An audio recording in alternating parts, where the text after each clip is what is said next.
Dimapur Chamber of Commerce and Industry and the Nagaland Chambers of Commerce and Industries has lifted the indefinite shutdown against extortion demands by UG groups following government clarification on the 5 charter of demands raised by the DCCI.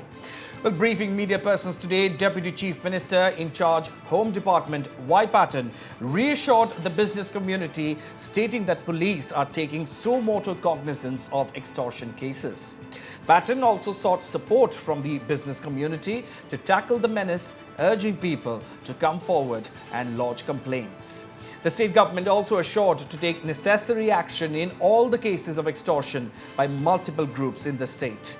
It may be mentioned here that the DCCI had written to Chief Minister Nephew Rio with a 5-point charter of demands. The state government in its reply said that it is firmly against illegal taxation by any group or entity and said that any form of legal tax is to be paid only to the government.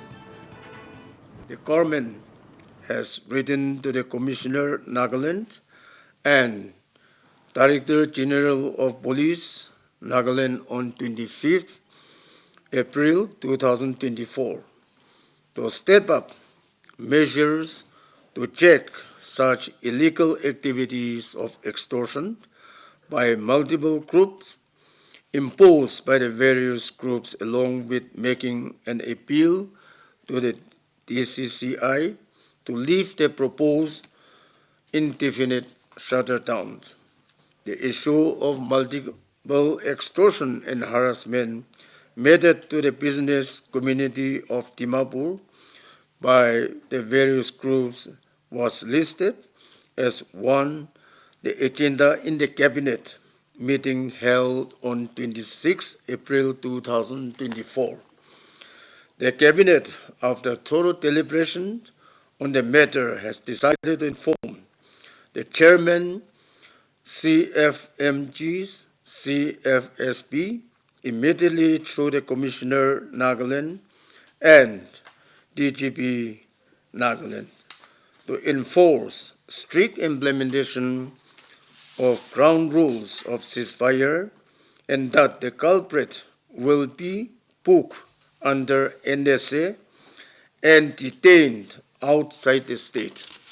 The Deputy Chief Minister and in charge of Home Department also made a press release mentioning the various measures initiated by the government in combating such illegal activities and made a clarion call to the CNCCI to call off the ongoing statewide shutdown strike.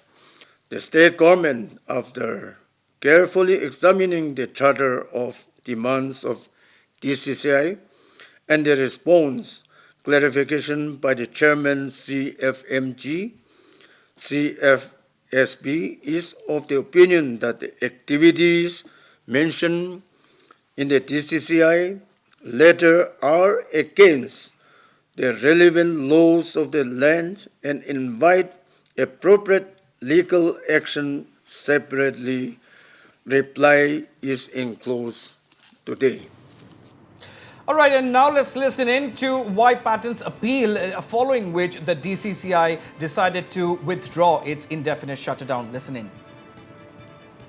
It is the fervent appeal of the state government upon the DCCI and CNCCI to call off the ongoing indefinite shutdown, keeping in view the helpless faced by the common people of Nagaland.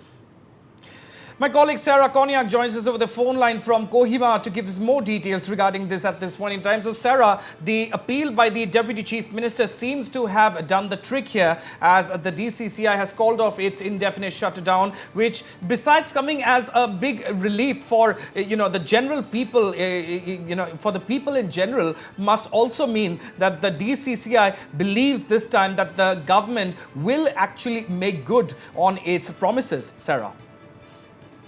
Yes, the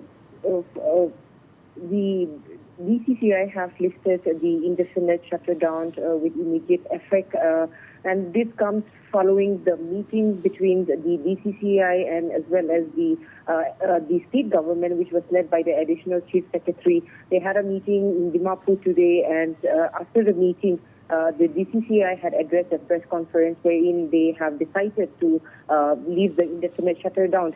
Well, also the DCCI have been seeking for a very concrete, positive response to the Charter of Demands from the state government, and today the state government had replied to the DCCI 5 charter demands.